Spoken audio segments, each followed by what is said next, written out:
Seoul? Where? You were there, Seoul. Seoul. 1988? I was you wasn't there. there. Okay. Wow. I was there. Yeah.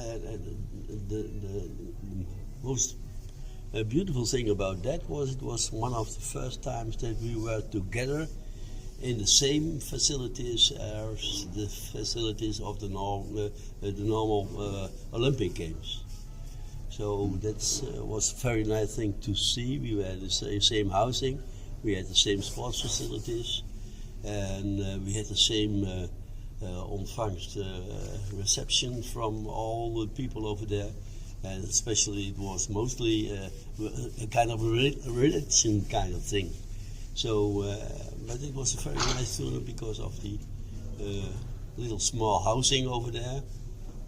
But the Korean always had not that big housing, but with apartments over there. It was a very good and nice performance, and it was a very good performance because of also the transportation over there was very well, because they used everything the normal Paralympic of normal Olympic Games used that too. Yes, for me it was an eye-opener, Seoul, because we got very good relations with the IOC group. Personally, in that time, I was also a member of the technical committee of IPC, the Paralympic Committee. I was there, so we had formal contact with all the sports officers in Seoul, who also organized the Olympic Games. The same officers organized also the Paralympic Games. There were a lot of experience in our organization, and we could use also the good facilities, the sports facilities, the same facilities as was used in the Olympics. It was the same opening ceremony, it was the same closing ceremony, the sports facilities were the same, the housing was the same, so there was nothing to complain.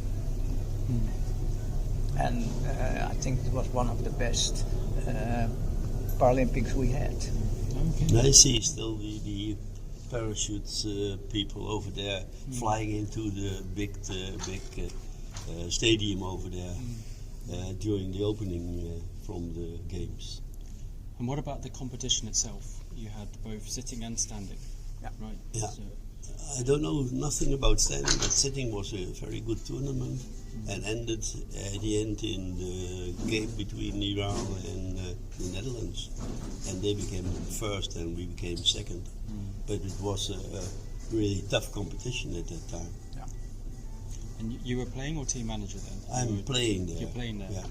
So what sort of things do you remember from that game? Or those games? Now, it's not only because of the technical kind of view, but also because of the way they organized it. That a lot of people came to the games.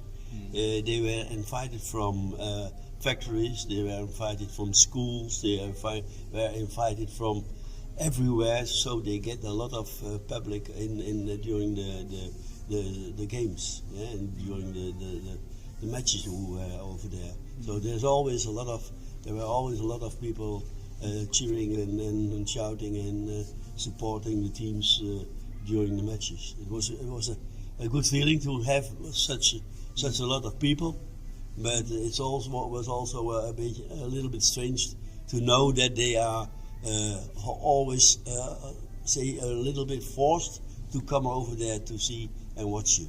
So were they like passive, or were they into the sport? Were they like cheering a point, or were they like, oh, I'm like, some school children are like, I don't want to be in class, and they're like, or were they really?